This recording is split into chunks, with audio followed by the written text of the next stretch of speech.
actual course. Or, yeah.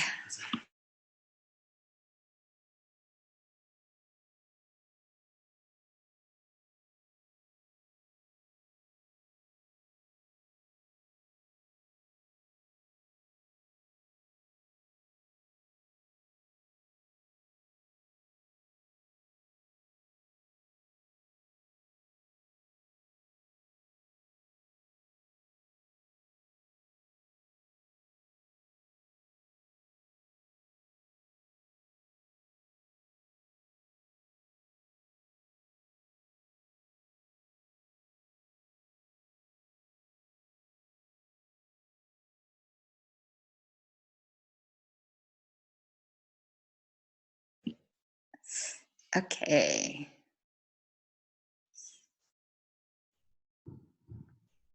Let's do this for just a moment so people can see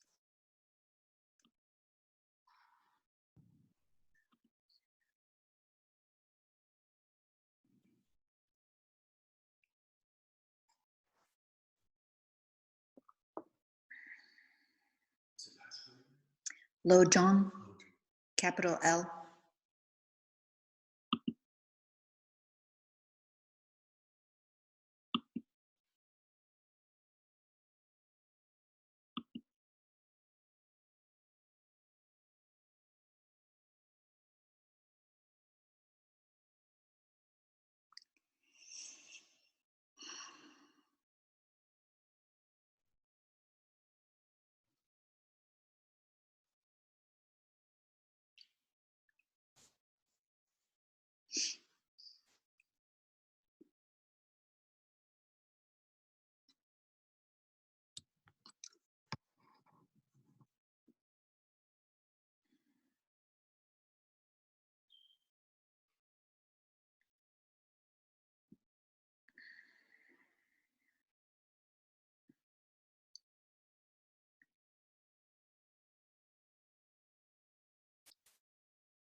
Okay.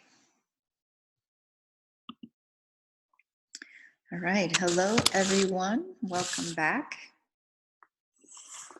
Let's start again, as usual, with our meditation. So be sure that you remember to set up your posture and set a positive motivation for the whole class. And then we will just do some shamatha. You can focus on your breath. You can focus on awareness, just calming and relaxing for 5 minutes.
Okay, so welcome back.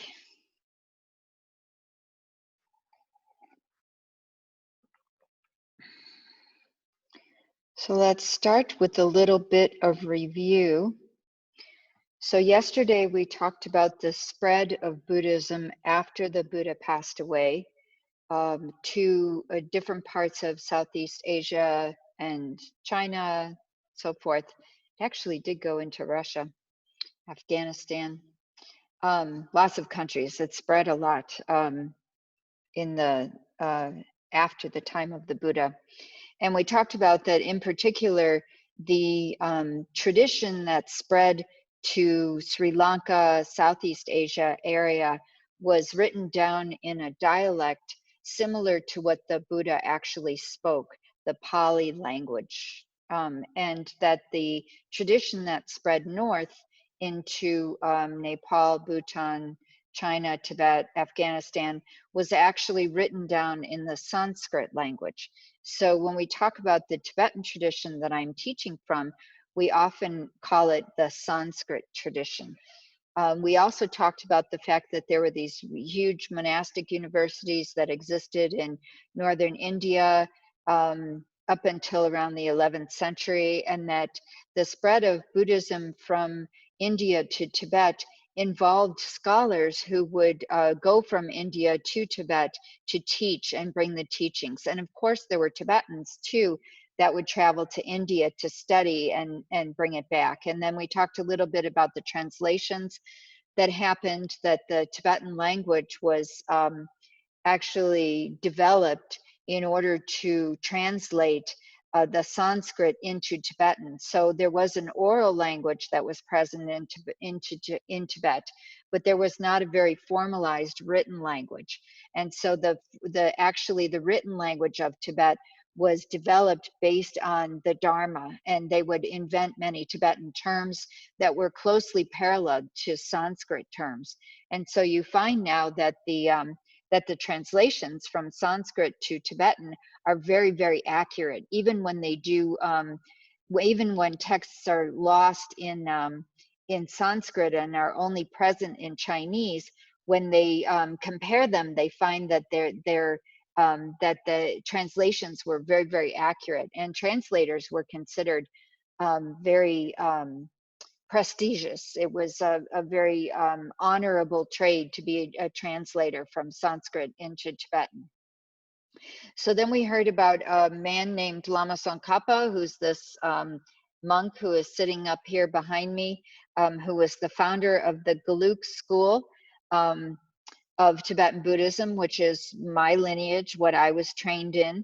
And we talked about the fact that he wrote, and Tibetans did this, the Indians did this, but more even in Tibet, that he wrote a text called the Lam Rim Chenmo, which is the great stages on the path to enlightenment. And it, in particular, was a way in which the teachings were organized so that they could be followed in a systematic fashion. So like a step-by-step guide to developing realization, so that one could take, their mind from being an ordinary being to becoming an enlightened being, and what would you have to do in order to do this, and how taking all the Buddha's teachings and analyzing them and organizing them, and then putting them in a much easier way for us to understand and to practice. And so then we talked about his the three scopes, or the beings of three capacities. We talked about small capacity, medium capacity, and great capacity. And the beings of small capacity, their main goal is a better future life. Okay, we're going to talk about realms today. We'll talk about what that means.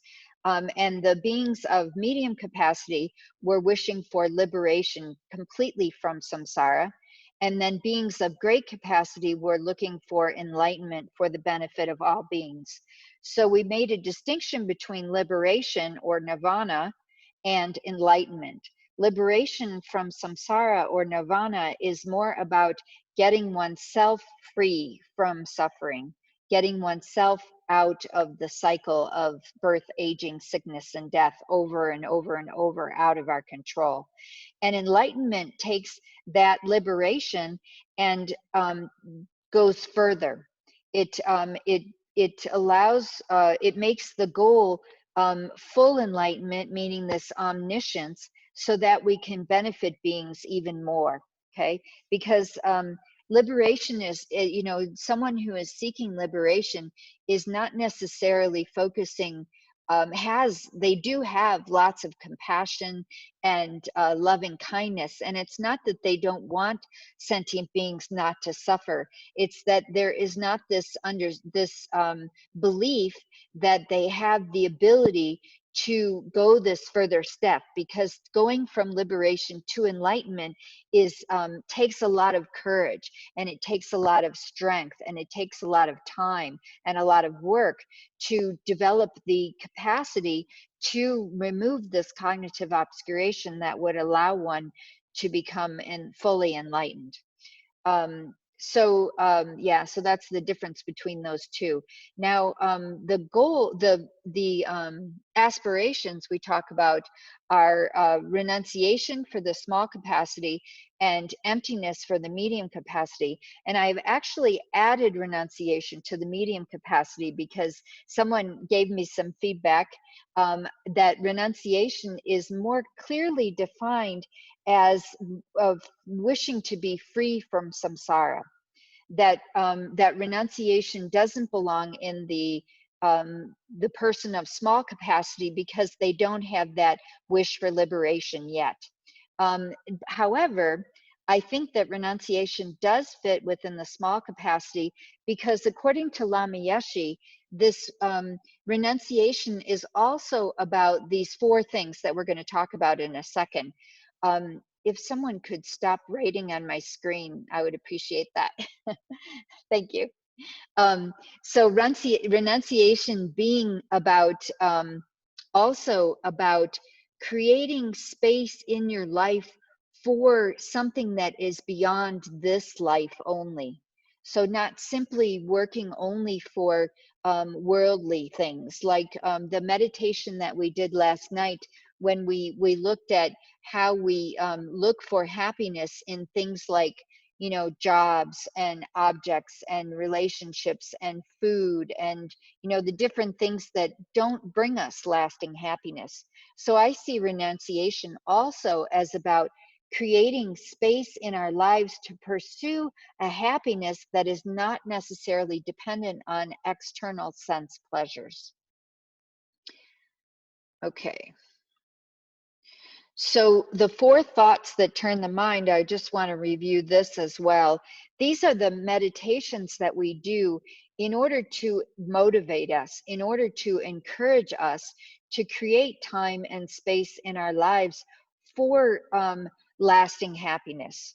So looking at our precious human life, and we're going to hopefully talk about that more today, how our lives are so precious for developing ourselves spiritually, and the fact that because of death and impermanence, death means that it's going to end, and so then it becomes much more precious. And this idea of impermanence, and we can see this, it's so clear right now in our global situation, that our lives have been turned upside down. A prayer from Kajola that is circulating talks about, at this time, heaven and earth have been switched. They have been flip-flopped. In so many ways, you know, our lives, you know, this shutdown, the lockdown, we call it, in India and in many other countries, you know, this idea of social distancing, the closing of restaurants and, you know, movie theaters and religious activities, and, you know, all our group activities are stopping. This is such a clear example of impermanence out of our control. just, huge change on a world level in a very short amount of time. I mean, this crisis started in December and it's only April, and yet globally the world has changed. Countries are responding in, very powerful ways. And so our usual life, our usual way of acting, of going out, or having this freedom to go out wherever and do whatever we wanted, of course with limits, but that this is now so much more limited, and because of the changing circumstances and out of control. So then our lives, and our situation becomes so much more precious and so much more important, because we don't know when we're going to lose it, when it's going to change. So then this sense of urgency of needing to use this time as, as well as we can and not waste it. And then looking at the suffering of existence being a motivation to get out of existence, to not be subject to birth, aging, sickness, and death out of our control. And then also contemplating karma, this idea that we do create the causes for our own suffering. When we harm others, we create the causes for us ourselves to be harmed. And we can create the causes for our lives to be very supportive of our Dharma practice by creating the causes for those kinds of supports to come into our life. So looking at cause and effect can also make us want to create the conditions so that we also experience positive supports in our lives. Okay, so that's a little short review of yesterday. Oops. Come back. Where'd you go?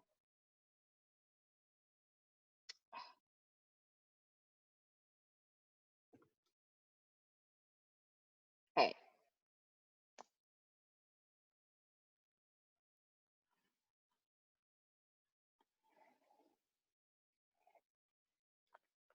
So today what I wanted to talk about was more about reincarnation and more about the realms of existence, so that you can get some feel for these Buddhist concepts. When I went into the mind, and I didn't emphasize it so much in the last course. I talked a little bit about it, from a Buddhist perspective, but now I want to go into it a little more. Because this idea of a precious human rebirth, imagining that we could possibly have been born a cow is very difficult, because it's very hard to imagine not having been born a human, because that's the only reference point that we really have for our own minds. We don't have an experience of ever having been born, or we can't remember an experience of ever having been born as anything else other than human. So these meditations, one of the meditations that we can do is actually thinking about what it would be like to be born a cow.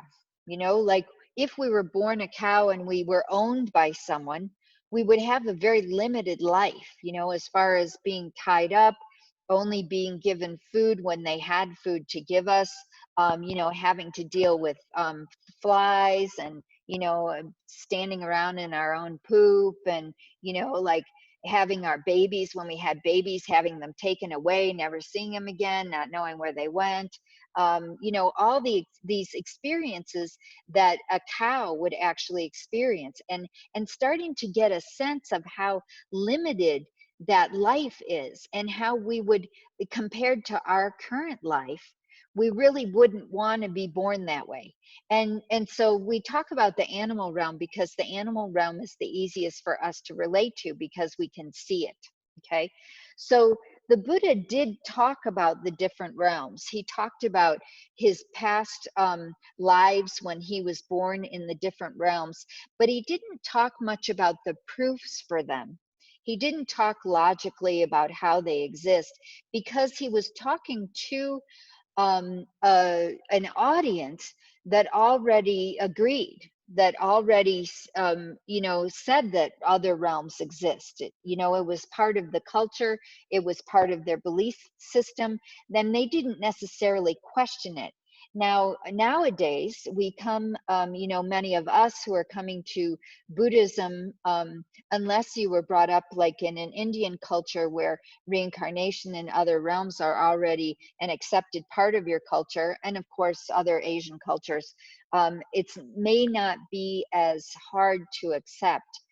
But many of us, even if we were brought up in that culture, also have this education that is very much based in a materialistic point of view, meaning that what you see is what you get, and that if you can't see it, if you can't with your senses, and no one can see it with their senses, then it doesn't exist.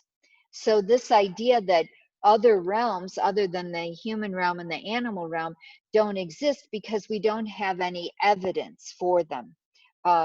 And even that, is questionable, because people have reported seeing ghosts, throughout all of human history, and yet because we can't measure them, somehow they don't exist. So anyway, from a Buddhist point of view, these realms do exist. We don't have access to them, but then we don't have access to other light waves either. Like, I mean, bugs can see other frequencies of light waves, even though we can't see them, and yet we still accept that they exist. So I'm not sure, why we stick to that. We also can't see the mind. So does that mean the mind doesn't exist? So that, these are things we get to question, right? We get to check out, and being a proper Buddhist actually means checking it out. So another way in which we can look at these, the existence of these realms, is that we can, even though we can't, okay, so we can't necessarily prove the existence of other realms. But one thing that we can do is that we can rely on the Buddha as an expert authority. So we rely on expert authorities in lots of different realms in our lives. For example, germs, okay? Now, we can't see that germs exist, most of us, unless we've looked under a microscope. We have never actually seen a germ. And yet we rely on health experts who say you should wash your hands before you eat, right? Or after you go to the bathroom, right? Or you should cover your mouth, because these little things called viruses are existing in the environment, and this is how disease is transmitted. So we rely on these experts who tell us that these things exist. So then we have to, but we wouldn't rely on anybody, right? We wouldn't rely on a quack. We check out our sources, right? The Centers for Disease Control in the US, World Health Organization, these different universities that do these studies, right? So when we're thinking about the realms, we have to evaluate our source, don't we? Should we really trust the Buddha when it comes to him talking about the existence of these other realms? And so we have to look at, whether what the Buddha said, in other areas is actually true. Are there some areas, teachings that the Buddha taught that start to, from our experience, start to make a lot of sense? So then if they do, then we can trust that, that probably when he's talking about these other areas, he knows what he's talking about, okay? That he isn't, deceiving us. He isn't consciously, lying and saying, no, these, just to get us to behave, saying, oh, he's making all this up, right? I don't know why the Buddha would do that. He wants, he actually is pretty committed to reality and truth. So that's something else that we can look at. Okay, so let's look at some of the realms, the 6 realms according to Buddhism.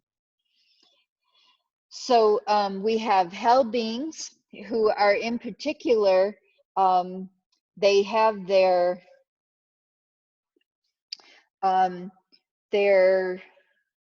They're delusion. So the mind that has created the situation of being born in a hell realm is a mind that is very filled with hatred. And the mind that, the delusion that is most powerful or predominant in the hungry ghost realm is one of greed. And the delusion for the animal realm is ignorance. And then the delusion for the God realm, this demigod realm, is jealousy. And the delusion in the God realm is pride. So in the hell realms, you have, and they can get into this very, they're like, oh, I don't know. I think there's like 18 different hells. There may even be more, and they have cold hells and hot hells, and they have these, you know, they really outshine Dante in some ways when you start looking at all the different hells and their descriptions in Buddhism. But the basis is that if you have so much hatred and anger and you cause harm to so many beings, then when you exist in a hell realm, you experience all the suffering that you have created for others based on all that hatred and that anger.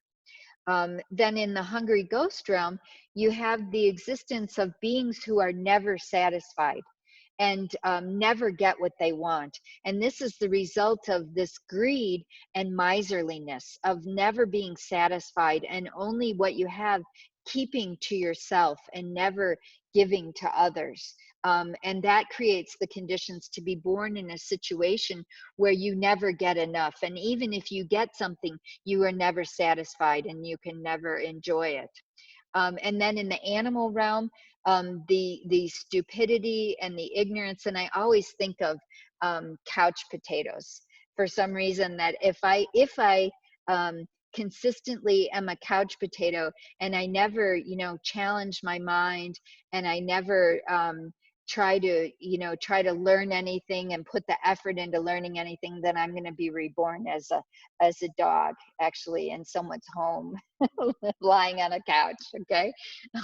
And this would, you know, again, no control whatsoever, no ability to imagine a better future and create the steps to make their future better, you know, constantly reacting to stimulus, huge amounts of fear based on survival, and yeah, just not a good life.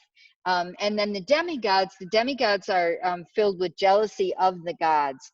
So they're constantly warring against the God realm because the gods have everything. They have all their comforts, they have all their pleasures, they never experience suffering, they have really long lives. And so then they think that they're better than everybody else. That's where the pride comes in. Okay. So this idea of lots of video. So this idea of these realms, since we can't necessarily know directly if they exist, okay, we can, you know, we can start to use our reasoning, we can trust authority. But one thing we can look at is we can look at these realms in terms of their psychological states, okay? So even though maybe we, you know, we're human beings, we can have these delusions. Each one of these delusions, we can be overwhelmed with these delusions. And then it's as if we are existing in these realms. So if you've ever been so filled with anger and hatred for someone, you probably know how uncomfortable that is, how much of a suffering mindset that is to be completely overwhelmed by anger. And same with something like jealousy. When we're just, you know, overwhelmed by jealousy and can't seem to get rid of it, and it's something that you know, that we don't want necessarily in our minds, but it really bothers us all the time. You could see how it would be to be existing in one of those realms because of the presence of these delusions. Now, the human realm is considered the best realm because it has equal amounts of suffering, difficulties, but it also has equal amounts of freedom from suffering and possibilities. So we have this human mind that that has a freedom from ignorance, but we also have enough suffering and enough difficulties that we are motivated to progress, to try, to actually develop ourselves spiritually. And so the human realm is why we would want to be born again in a future. You know, if we can't get free from the whole cycle in this life, then we would want to be born as a human in the next life, with all the conditions that will support us to develop ourselves spiritually further along in our next life. So those are the realms of existence. Now, of course, this is all based on this idea of reincarnation and rebirth. So once again, we come up against this view of, you know, a materialistic view that says that the mind is the product of the brain. Okay. So think about that for just a second. What are the implications of the fact that the mind is a product of the brain? What does that actually mean?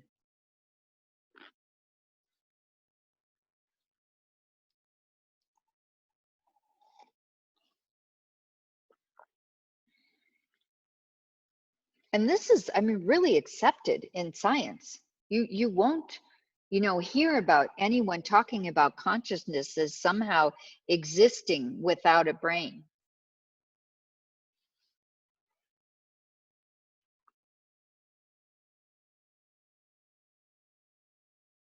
And yet we accept that. I mean, if we were trained, you know, in a scientific sort of model, we accept that consciousness is the result of, you know, neurochemical and electrical signals in the brain. And that's what all our thoughts are. And so one of the implications of that view is that when the brain dies, the mind dies. Okay, so then we go out of existence. If our brain dies, our mind dies, and we go out of existence. Now we have to, you know, the soul is something else. So if you come from a religious background where the soul somehow goes on, we would have to look at what is a soul, and is that the same thing as a brain? So as the mind, sorry, is the soul the same thing as the mind? And we talked a little bit about this when we talked about mind, and I don't want to go into it very much until we get to selflessness. But would the soul have any connection to this body and mind? We would have to look at that, wouldn't we? So let's say that it's a, you know, this totally materialistic point of view, and the mind dies when the body dies. So what would be our motivation for developing our mind in this life? It would be to have the very best experiences that we could before we die, wouldn't it?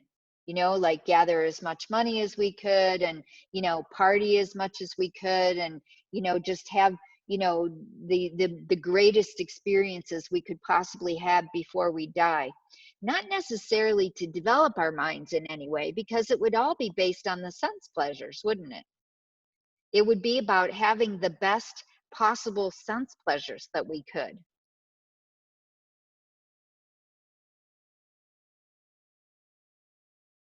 So from a Buddhist point of view, that isn't actually what happens.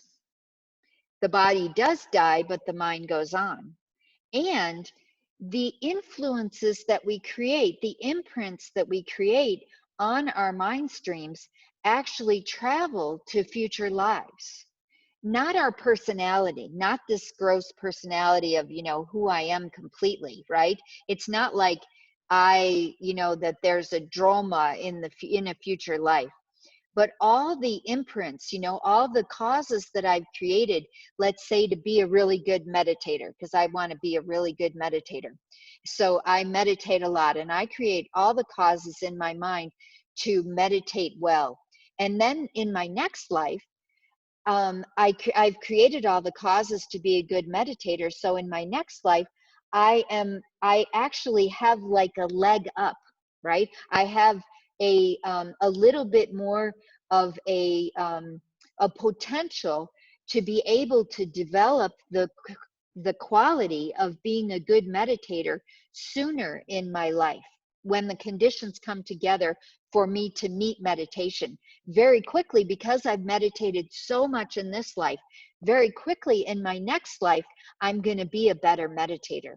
Okay, that's kind of how it works when we talk about imprints and potentials. We're planting all the seeds of the potentials for those habits to reappear in our future lives. Okay, so let's talk about reincarnation. So the Buddha, again, he didn't try to prove reincarnation. He was talking to an audience that already agreed that reincarnation existed. So, but now for us modern, you know, materialists, we have to look more carefully at some of the reasonings or some of the proofs that, and of course we won't know until we get there, right? Because we won't have any physical evidence of future rebirths, but we can look at some examples of possibilities of where, you know, we could, these explanation for reincarnation could explain some of these phenomena.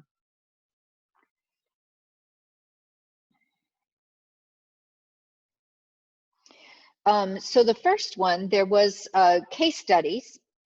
So there was a scientist from the University of Virginia, an American scientist, who was very interested in a phenomena in which children, I have to see faces because I don't like just talking to my screen. Hold on. Okay. So thank you for keeping your video on, some of you, because I'm looking at your faces and I'm teaching to you. I'm trying, because I don't like just teaching to myself. My picture of me doesn't make a lot of sense. Okay, so the name of this this man was Stevenson, Ian Stevenson. Okay, and what he did was he heard about children. So imagine children between the ages of about 3 and 6. So if you've known a child between ages 3 and 6, you know that they have a lot of they don't have, their language is not very developed. They like to play a lot. Their attention span is not very long. They make up, you know, they can live, you know, in a lot of fantasy sometimes. So he found there was a phenomena where children in around this age range would make statements of memories that they had from past lives.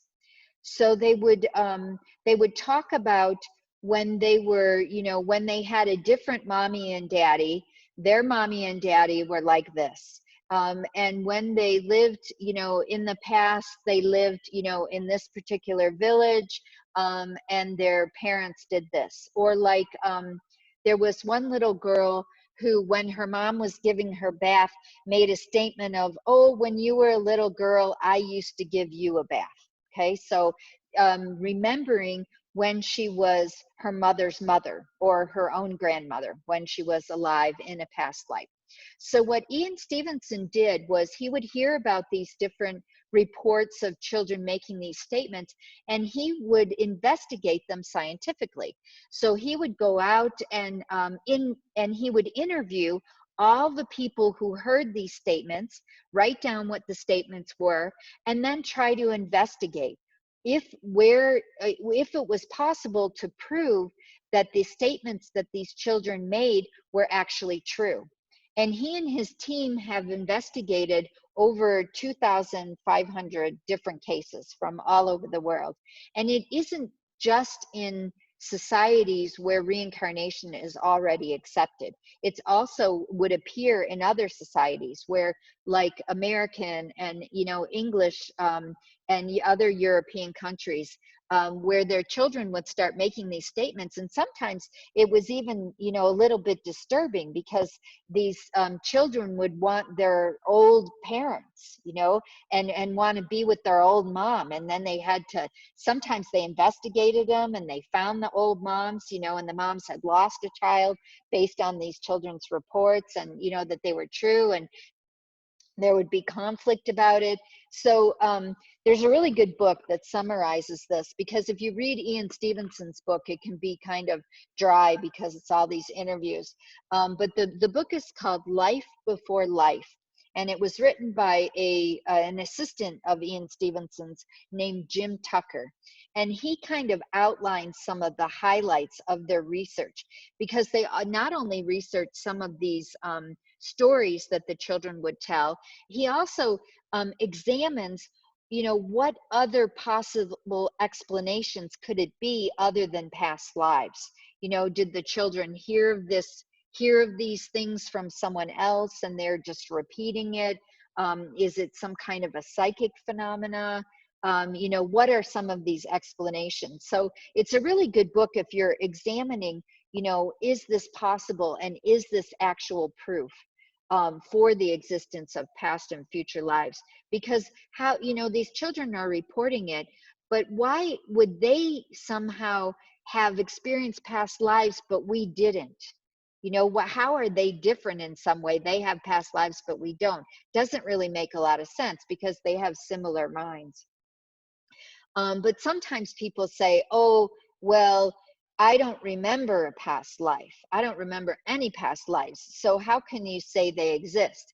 But the truth is that our memories are not that good, because we can't even remember, events from last year. I have very little memory of birthday parties when I was a kid. And I know I had birthday parties. I've seen pictures of me at birthday parties. So I can't even remember my childhood. How could I be expected to remember a past life? So that's not a very good argument against the existence of past and future lives.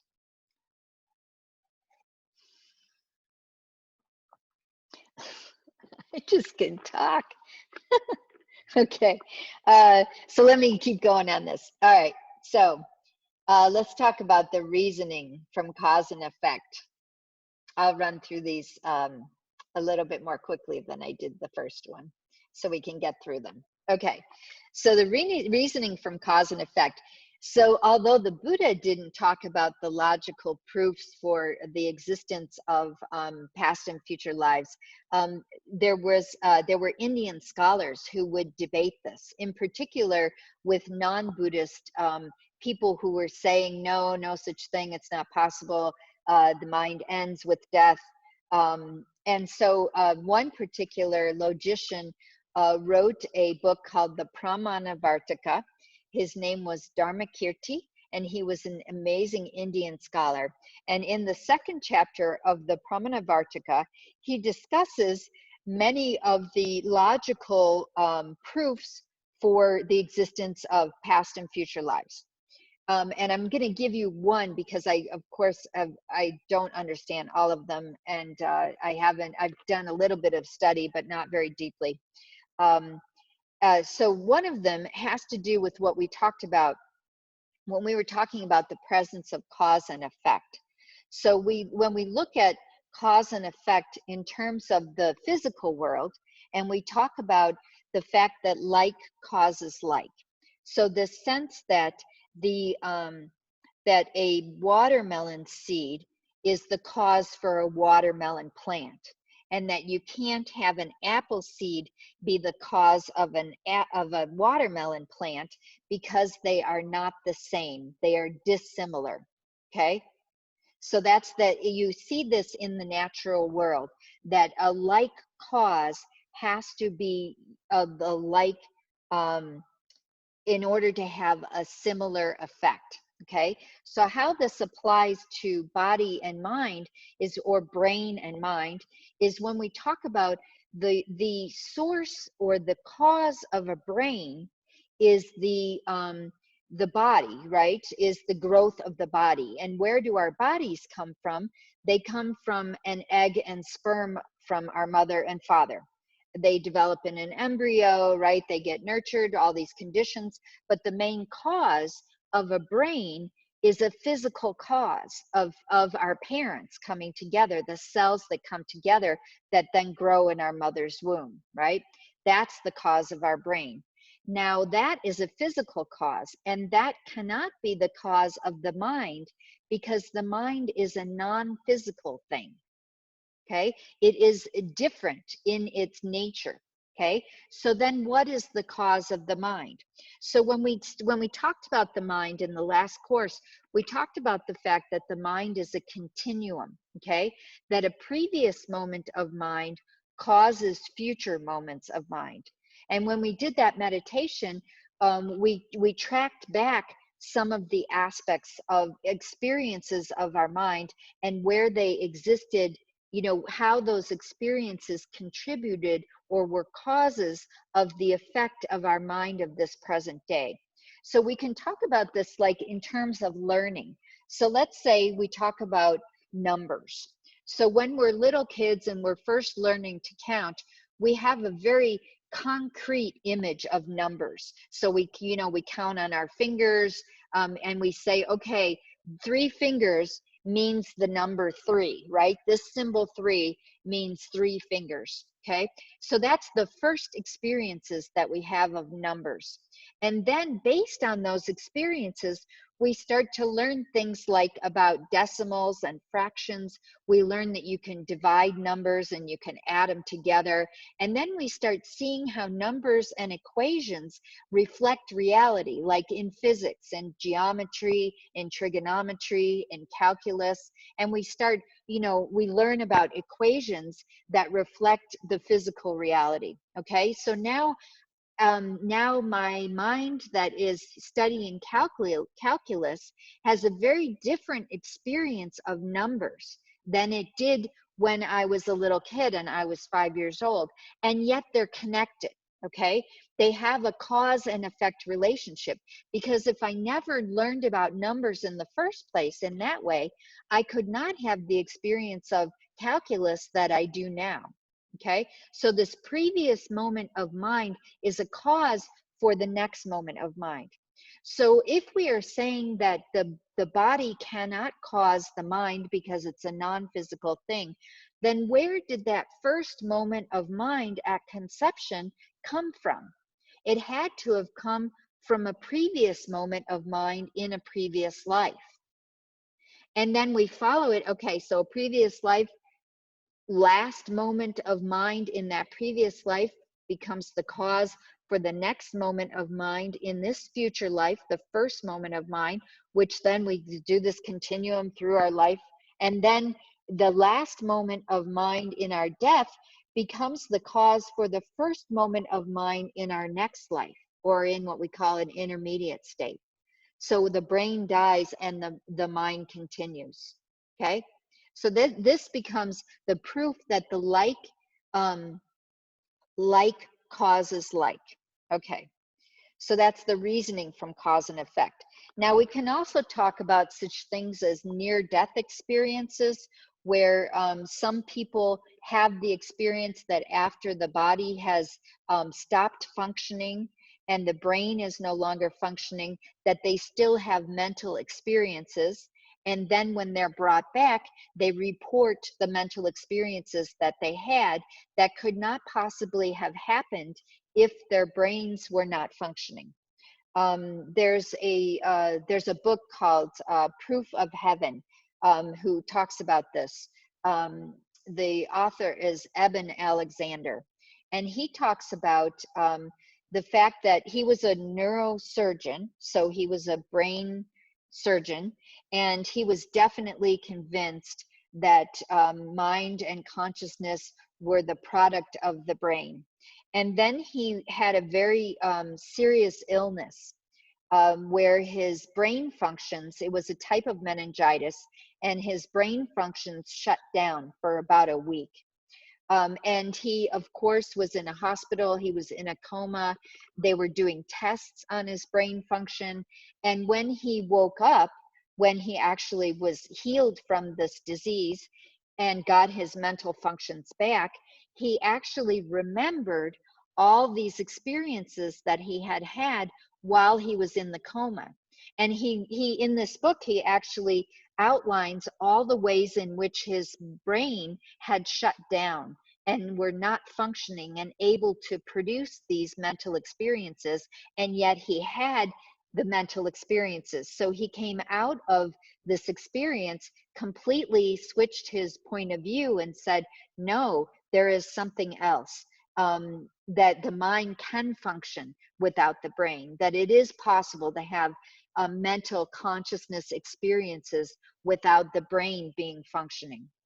Okay, so that's another one that you can look at in terms of, well, you know, is that really a proof of past and future lives? Then we can look at this neither nature nor nurture, which is this argument that oftentimes when we talk about genetics as being the reason for certain, let's say, gifted children. You know, for example, Mozart, you know, who could write symphonies at a very young age. They say, well, that was a combination of his genetics and his environment. And when those two things came together, then he had this amazing ability. So we have to question that, you know, is that really true? And his family members, if he had siblings, I think he did have siblings, they had very, very similar genetic pool, right?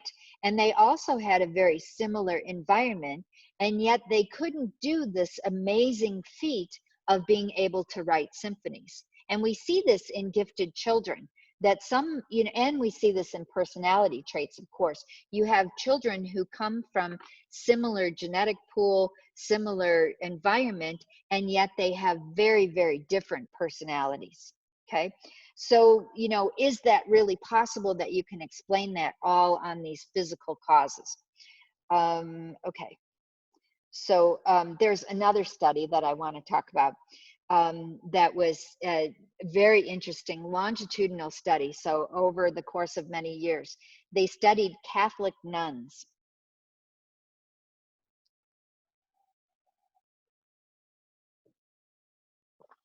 So Catholic nuns were a great pool of study because they have a fairly simple lifestyle.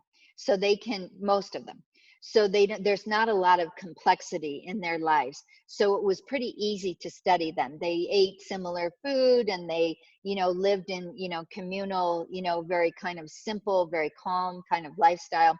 And all these nuns that were studied also had very active service lives. They were interacting with children, or they were, you know, helping, you know, sick people, and, you know, so they had a very active life all the way into their old age. So these nuns agreed that after they passed away, they would donate their brains to science, okay?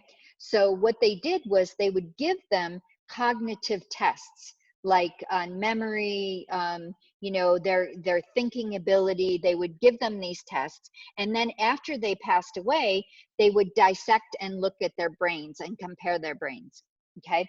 And so one of the things that they found, there were some women who showed the physical symptoms after they passed away, the physical signs of having late stage Alzheimer's, which is like dementia, right? Where they start losing their memory and they have a lot of difficulty with thinking.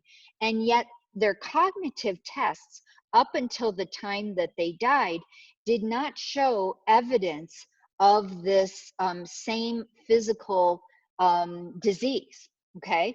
So now to say that this was mind over matter, to say this in a scientific study is like death for any scientist, because this is not an accepted way of looking at things. But yet we can look at this and say, how is this possible? how could their minds still be functioning, but the physical basis be so deteriorated? And you can look this up on the internet, this study. It's a longitudinal study that was done on nuns. And you can see for yourself that this happened. You know, this actually was shown that some nuns did not show the mental symptoms of this physical reality. Okay. And then the last one I want to talk about is this, what is called tukdam. So I want to show it to you how it's spelled one more time. So tukdam. Tukdam is the phenomena that happens with some very amazing meditators. And we know of it within the Tibetan tradition because it is documented and people have reported on it and they have seen it. And, you know, His Holiness is very familiar with it, and it still happens. I mean, it happened recently through people who have been trained their minds and meditated. And what happens is that when it comes to be time for them to die, they actually go into a state of meditation, and they meditate through their whole death process. And as a result, they're able to use that moment of death, the very subtle mind that appears at the moment of death, which to meditate on emptiness in particular. Okay, so what happens is that they're at some point in their meditation, their breathing stops, their heart stops, so of course their circulation, you know, the oxygen stops, but the consciousness is still considered to be present in the body, so the body doesn't deteriorate, it doesn't start rotting and decaying. Like most of us ordinary beings, the consciousness leaves our body fairly quickly. And so we start, you know, developing gases and, you know, not smelling very good. Okay. But these beings actually can stay in the state of what's called tukdam, in this meditative state, for as long as like 3 days, 5 days, 2 weeks, and their bodies don't deteriorate. They stay smelling very nice, and it seems as if they're actually asleep. But there's no heartbeat and no breathing. And then at some point, there's a warmth in their chest that actually goes out. Their chest, the space in their chest starts feeling cold. And then the body starts to deteriorate, and they say, okay, the consciousness has left the body and now they can be cremated. So, so this is just another thing that we can look at in terms of evidence for the fact that the mind is not the product of the brain. Okay, all right. So let's do some questions. If you have questions, you can chat those in, write those in the chat, and we can talk about them. I'm gonna start by unmuting Shivanji. Hi, can you hear me? Hi. Yes. Great. My question actually was that what is the dominant emotion for the human realm in the chart that you showed us? Yeah. Emotion there. So, and do these specific emotions imply that beings from other realms don't experience the range of emotions that we do? Yeah, it's a good question. First of all, within the human realm, we have all 5. Okay, so we don't have one. We can have any one dominant at any time. So we aren't overwhelmed by one particular one. And then I don't know as far as if other realms experience other emotions. Because we can't know for sure if they Right. actually experience jealousy or they experience greed or Right. I mean, not just the basic primal emotions of hunger, or you know, that's more physiological, but these kind of emotions, if we are ascribing them to saying a hell being is the dominant emotion is anger, so does that mean that this being in a human life was dominated by anger, which is why he is now become a hell being, or how does it work? Like, I'm just a little bit Right, that would be the the understanding was that at some point in their lives, they were dominated by anger and hatred, and the seed that ripened at their time of death caused them to then be born in this realm where this suffering exists. Yes. So, but you would have to be human in that sense to be able to have that range of emotion and then choose, or Yeah. Well, we've all been everything. Right. Right? Yeah, we've all been all the realms. So exactly which karmic seed ripens when is we can't necessarily know when that particular seed was planted. Okay, so yes, we did produce the seed to be born in the hell realm, but we don't know necessarily when it was planted. I assume it would have had to have been in the human realm, but I'm not sure about that. Yeah, I assume so though. Yeah. Right. Thank you. Okay. Mm-hmm. Moving on to Michelle and her question. Michelle, you can now ask aloud.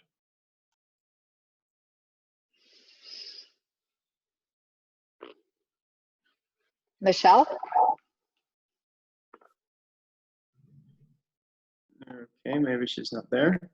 I couldn't hear. I heard a squeak, but that was it. Oh, there was something. Yeah, But, there was something.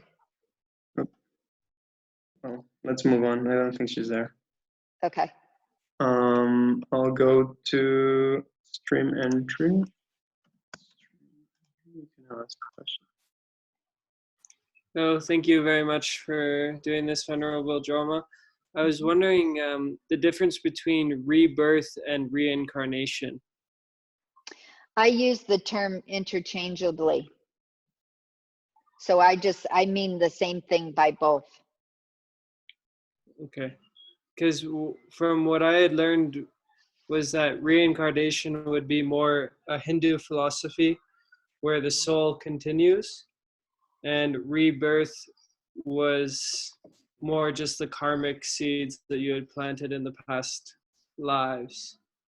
But continuing on this idea, I was wondering, you were talking about the moment of the mind, and we start the next life with a base from the moment of the mind of the last life. What about the original moment of the mind? So we talk about the mind being beginningless. So there being no such thing as an original moment.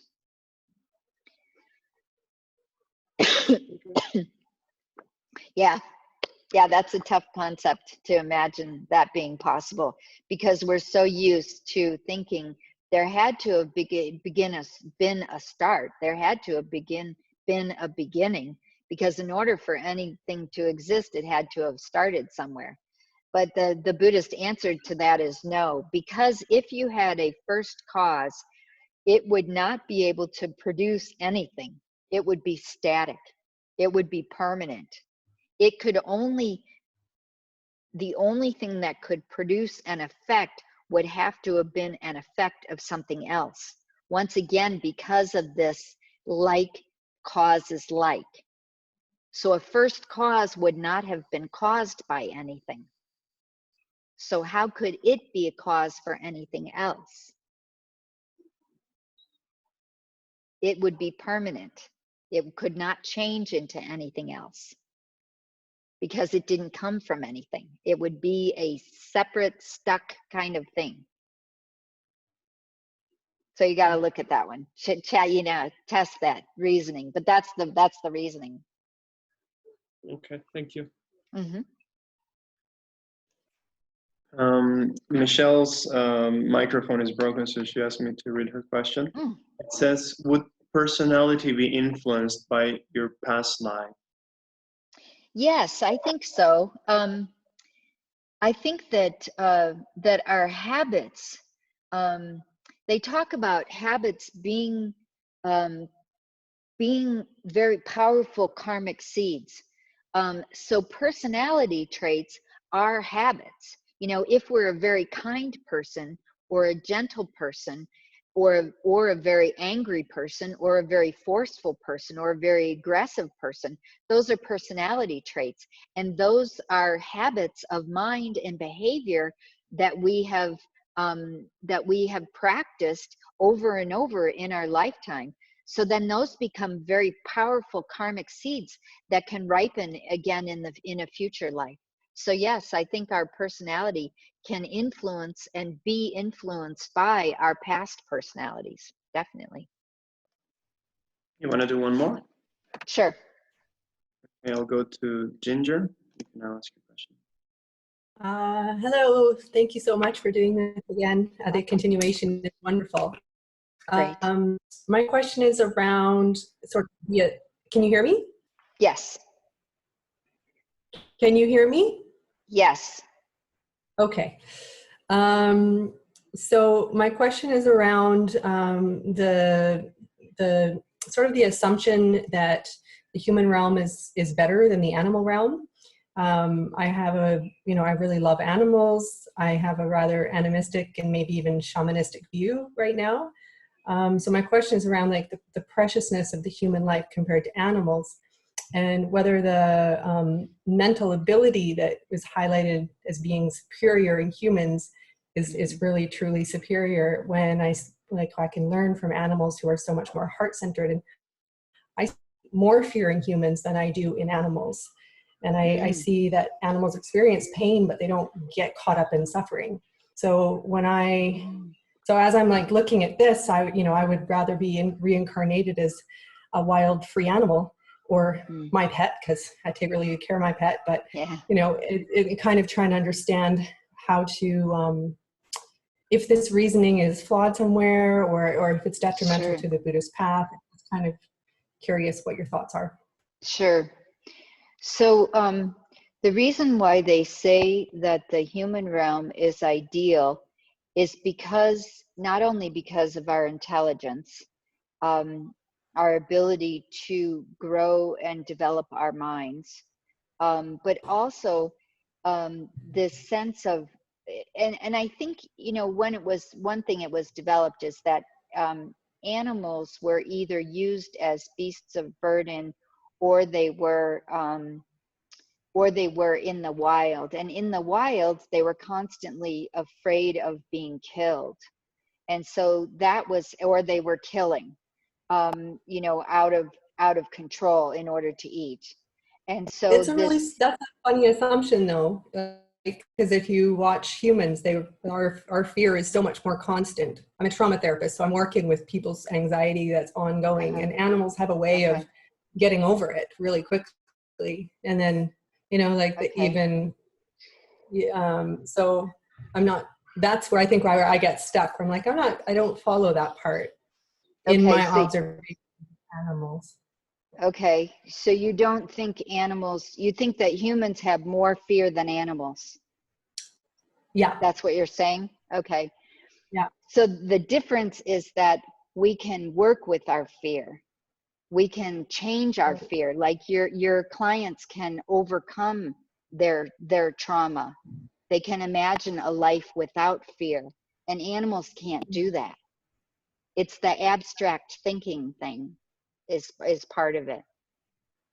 And then, I also have to say that these lines that we're drawing between animal and human realm are not necessarily so solid, because you have humans who don't necessarily have a lot of intelligence, and you have animals who are very intelligent. So you can't necessarily, I could say, like, dolphins, or sperm whales or something may have very complex language, may have abstract thinking, maybe developing themselves spiritually. I think that's very possible. So I don't think we can draw this line very clearly.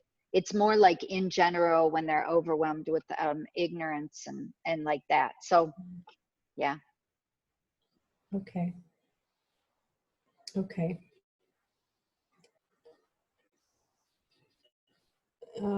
Okay, I'll think about that for a bit. Thank you. Okay, sure. Oh, okay, so let's meditate. All right. So everyone, please set up your posture. Go back to a nice and comfortable position. And especially trying to get your body to be grounded and stable and settle down.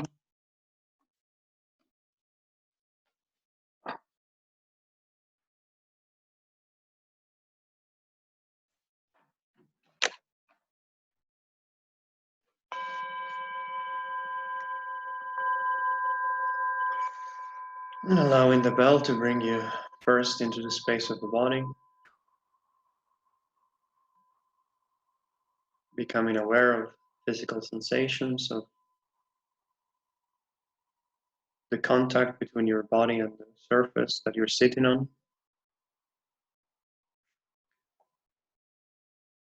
And take a couple of minutes to simply relax and let go of any tension, let go of any tightness.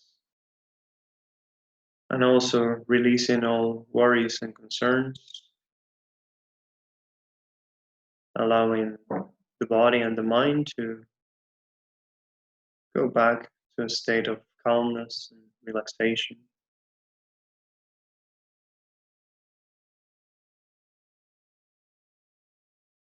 If you find it beneficial, you can take a few deep breaths in order to relax more and more.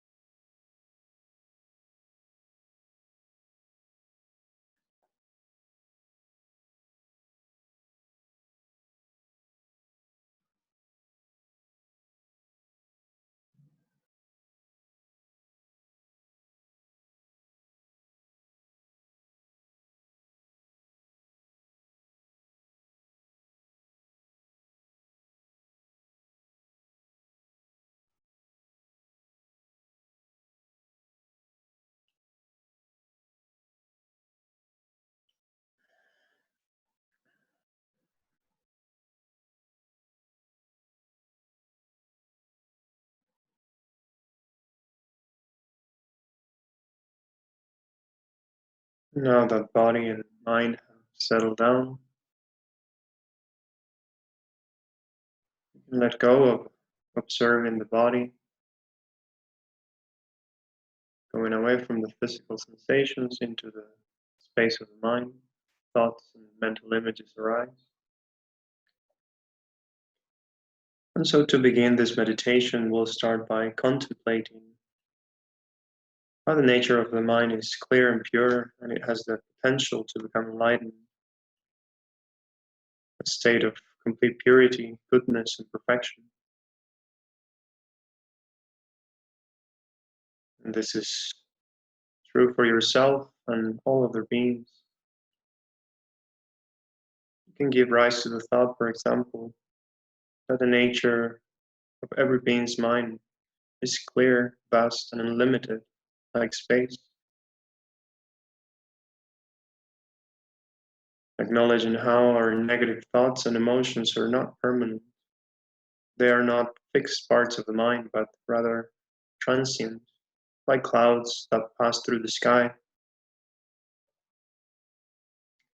And because of the fact that they are based on ignorance and misconceptions, those negative thoughts and emotions can be cleared away, and the mind can be developed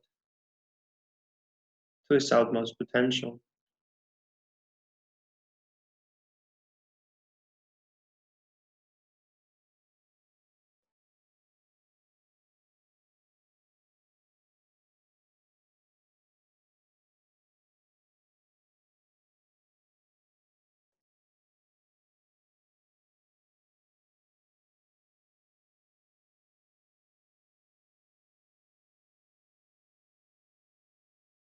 But if you find it difficult to accept that the mind has a potential to become enlightened, you can take a moment to think of the positive qualities that you have within your mind stream. Qualities such as intelligence, loving kindness, compassion, generosity, courage, and so forth.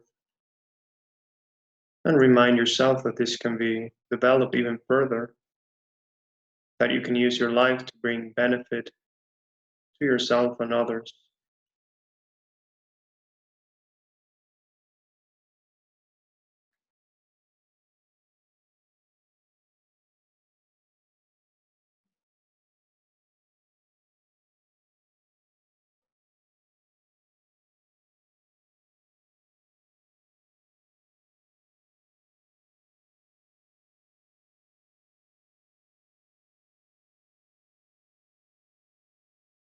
Contemplating on this, feel joyful about the potential that lies within you.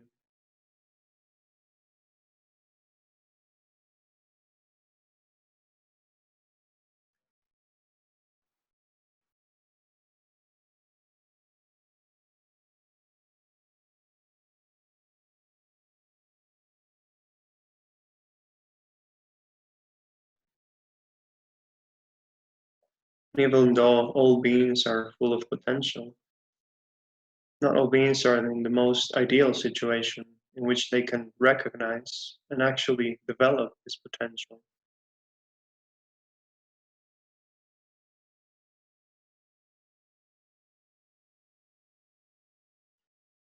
Human beings are generally in the best situation. Non-human beings either have too much suffering or are incapable of developing their potential due to ignorance and other delusions.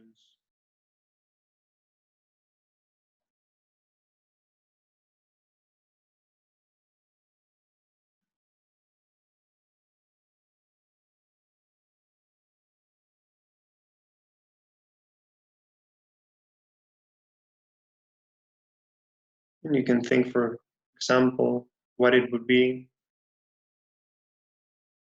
to be like an animal.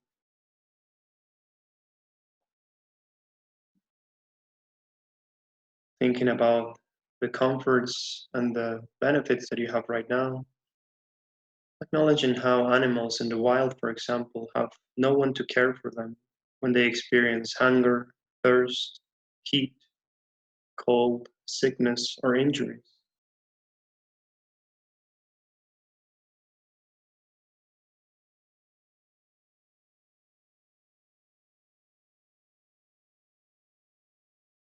They experience fear for their lives and have to strive for food.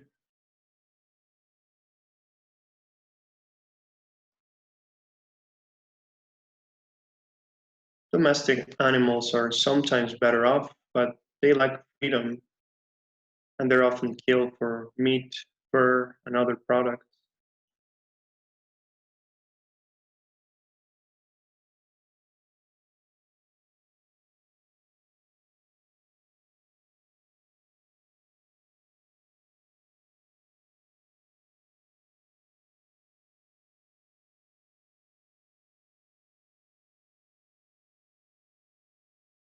And due to their limited mental capacities, they are unable to develop themselves intellectually or spiritually.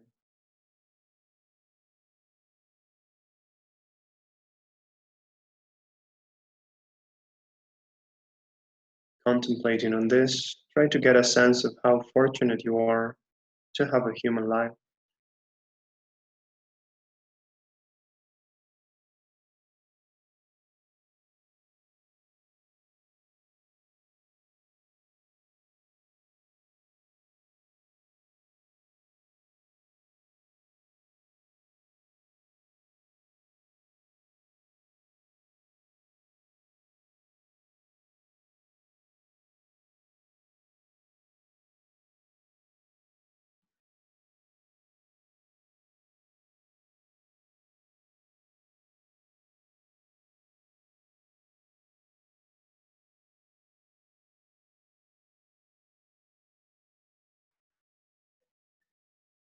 However, not all human beings have the right conditions to recognize and develop their potential either.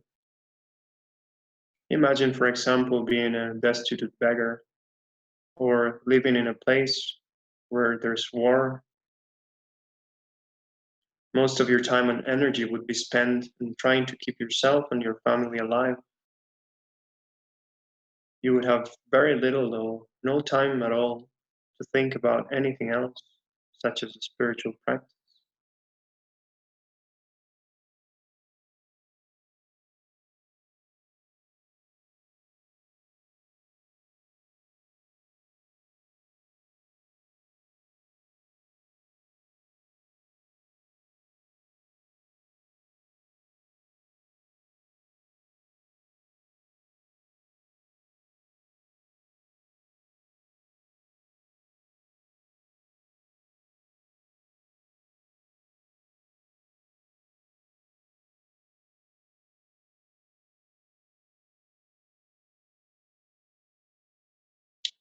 You can also envision what it would be like having a severe mental illness, disability, something which would make it very difficult for you to understand the teachings and the mind's potential and how to develop it.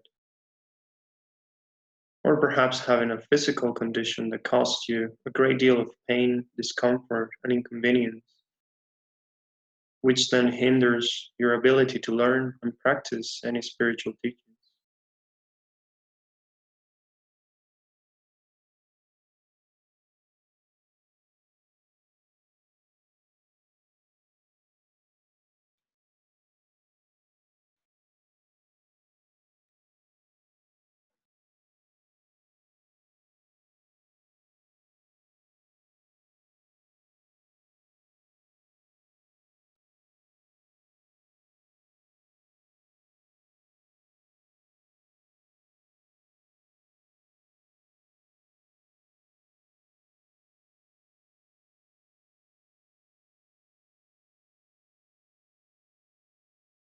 Some people don't have access to spiritual teachings that explain the mind's potential and how to develop it. Imagine, for example, what it would be like to spend your entire life in a small and remote village where no one has even heard about developing the mind's potential. So there's no opportunity to learn how to attain it.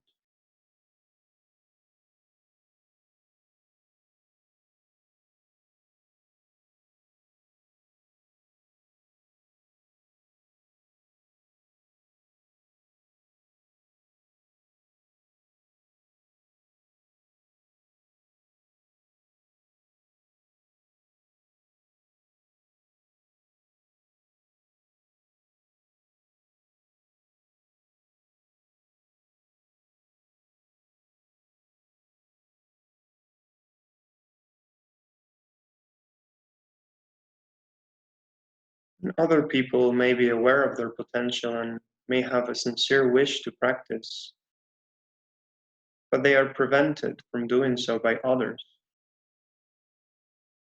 For instance, there are places in the world where there's no freedom of religion. Or maybe you could be in a situation where your parents, your spouse or children, or your family members reject these things and they become obstacles for your practice.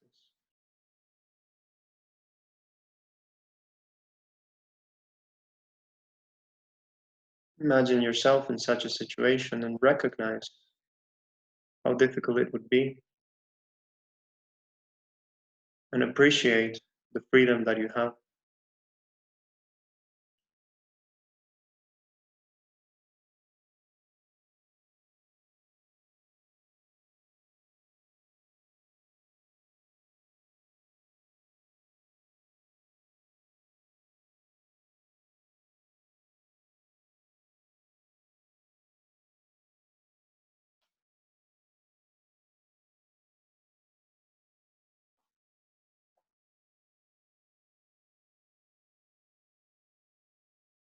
And then there are many people who are actually physically and mentally healthy, who have resources, are materially well off, and they have the freedom and opportunity to learn about spiritual teachings. And yet they're simply not interested in them. Their interests lie elsewhere, perhaps in accumulating possessions, acquiring worldly knowledge or skills, or simply experiencing as much pleasure as they possibly can.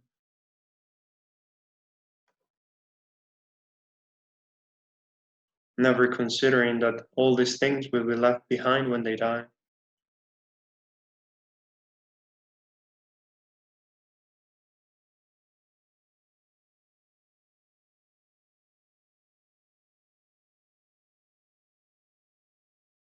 Some people engage in harmful actions such as killing, stealing, being abusive or dishonest. not realizing that these actions cause suffering to themselves and to others, and that they create further obstacles to discovering their true potential.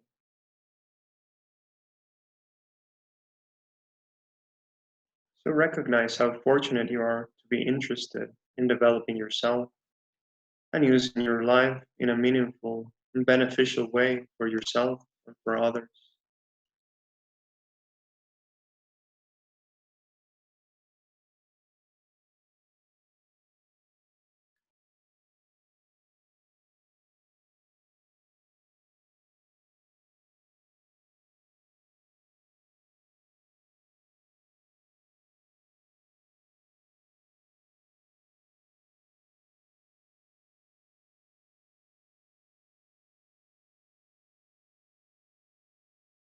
And now bring to mind the positive qualities and advantages that you have. You are a human being with an intelligent mind, a loving heart, and a body that you can put to good use. There are people who care about you and support you, family, friends, teachers. You have opportunities to pursue your creative, intellectual, social, and spiritual interests. You enjoy a good standard of living. At least you have enough to stay alive. And most of all, you have the potential and the opportunity, because of all the other benefits, to investigate, understand, and transform your mind.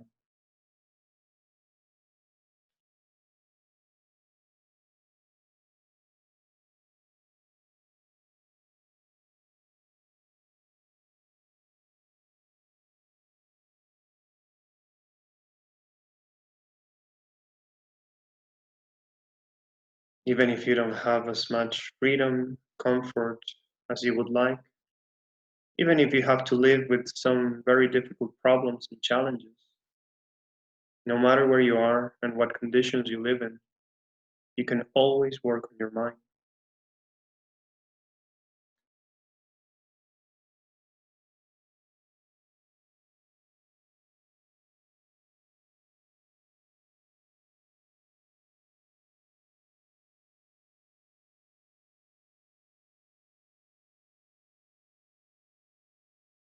And thinking how so few people or creatures on this earth share these freedoms and chances with you. Considering this deeply, you can realize how rare and precious a life like yours really is. So really appreciate your good fortune.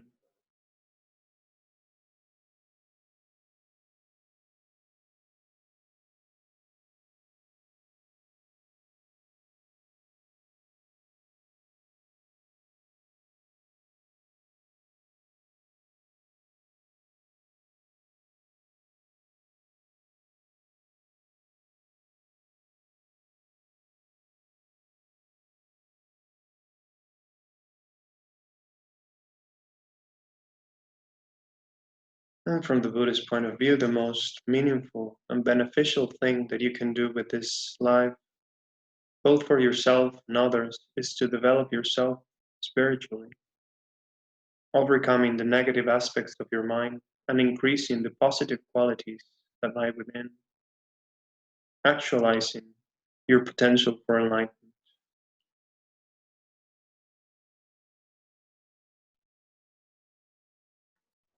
So see if you can feel a sense of joy and appreciation for the wonderful situation that you have, resolving to use your life wisely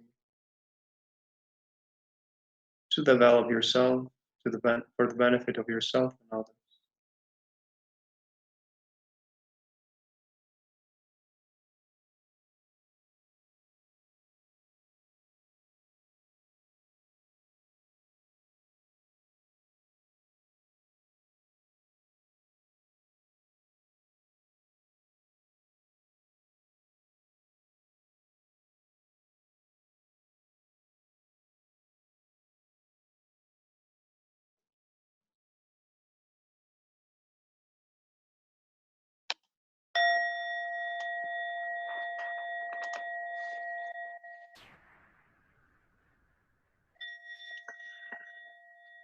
Slowly, gently coming out of the meditation.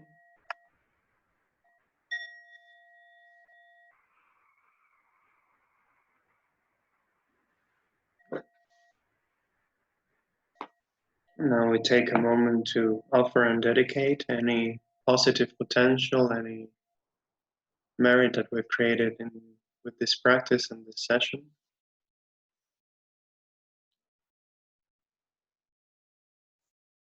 May all beings everywhere, plagued by the sufferings of body and mind, obtain an ocean of happiness and joy by virtue of my merits. May no living creature suffer, commit evil, or ever fall ill. May no one be afraid or belittled, with a mind weighed down by depression. May the blind see forms and the deaf hear sounds. May those whose bodies are worn with toil be restored and find in repose. May the naked find clothing and the hungry find food. May the poor find wealth. May the thirsty find water and delicious drinks. May the poor find wealth, those weak with sorrow find joy. May the forlorn find hope, constant happiness, and prosperity. May there be timely rains and bountiful harvests. May all medicines be effective, and wholesome prayers bear fruit. May all who are sick and ill quickly be free from their ailments. Whatever diseases are in the world, may they never occur again. May the frightened cease to be afraid, and those bound be freed. May the powerless find power, and may people think of benefiting each other. For as long as space remains, for as long as sentient beings remain, until then, may I too remain, to dispel the mysteries of the world.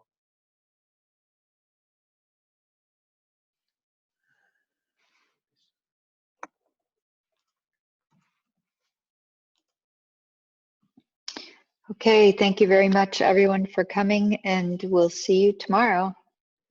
Bye. Bye, have a good day, Bye. evening, or whatever.